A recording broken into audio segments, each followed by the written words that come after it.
بسم اللہ الرحمن الرحیم۔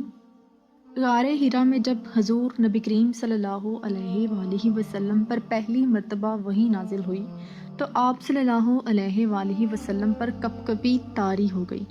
آپ گھبرائے ہوئے گھر تشریف لائے اور ام المؤمنین حضرت سیدہ خدیجہ رضی اللہ تعالی عنہا نے آپ صلی اللہ علیہ وآلہ وسلم کو چادر اڑا دی۔ بعض روایات میں ہے کہ آپ قریش کی نافرمانی سے رنجیدہ ہو کر چادر اوڑھ کر لیتے تھے۔ مولانا محمد جلال الدین رومی رحمۃ اللہ علیہ دوسری وجہ کو صحیح مانتے ہیں۔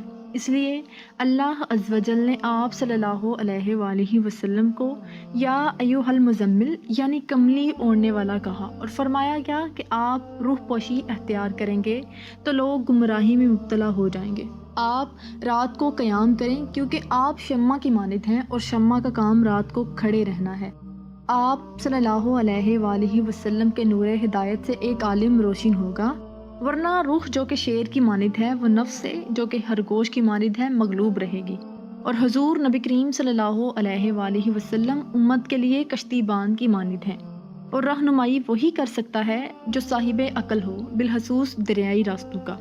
آپ صلی اللہ علیہ وآلہ وسلم اٹھیے کہ ہر جانب شیطان نے جال بن رکھا ہے، اور اس وقت علم و دنیا کا فیض پہنچانے والی ذات صرف آپ ہی کی ہے۔ رخ اللہ حضرت عیسیٰ اپنی قوم سے روح پوش ہو کر آسمانوں کی جانب اٹھائے جا چکے اور مہلوک خدا کے لیے آپ صلی اللہ علیہ وآلہ وسلم آفتاب ہدایت ہیں۔ آپ صلی اللہ علیہ وآلہ وسلم کی خلوت اور لوگوں سے جدائی مناسب نہیں۔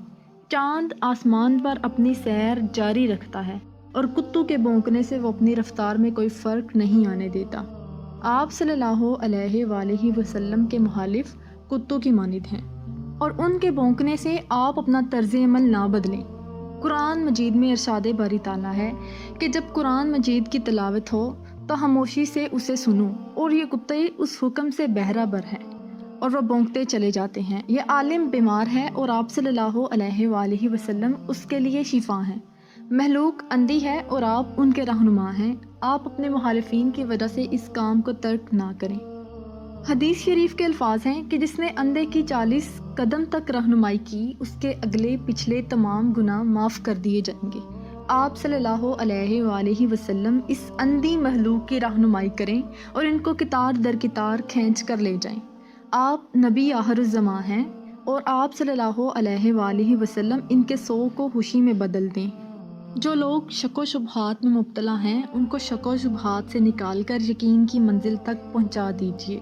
جو لوگ آپ کے خلاف مکر کے جال تیار کر رہے ہیں ان کو میں ہلاکت میں مبتلا کر دوں گا، اور جو اندھے ہیں ان کو مزید اندھا کر دوں گا۔ میں ایسی تدبیر کروں گا کہ وہ زہر کو بھی شکر سمجھ کر کھا جائیں گے، اور ان مخالفین کی عقول اور ان کی تدابیر میری تدابیر سے بڑھ کر نہیں ہو سکتی۔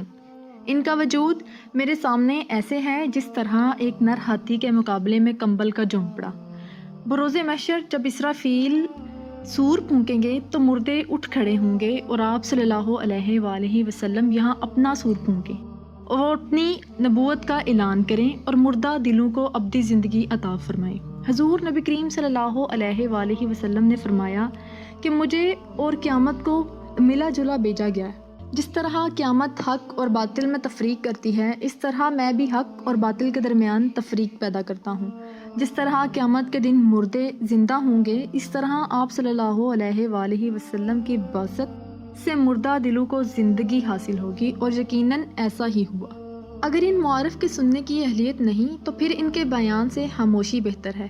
اگر کوئی نادانی سے دعا کرتا ہے اور اس کی دعا قبول ہونے والی نہیں ہوتی تو سکوت اختیار کر لیا جاتا ہے۔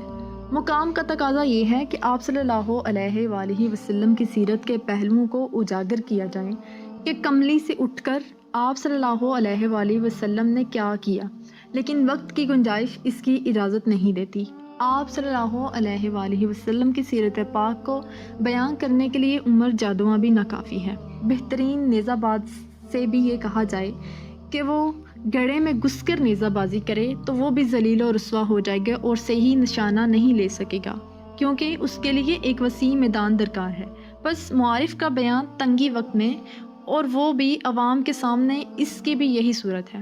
پہلے بیان کیا گیا کہ احمقوں کا جواب خاموشی ہے، تو اعتراض ہوا کہ ان معارف کو بیان کرنے میں اس قدر طویل تقریریں کیوں؟ تو اس کا جواب یہی ہے کہ میں اللہ عز و جل کی رحمت سے مجبور ہوں، کیونکہ اس کی رحمت کی موج کرم اچھی زمین اور شور زے زمین سب کو برابر پہنچتی ہے۔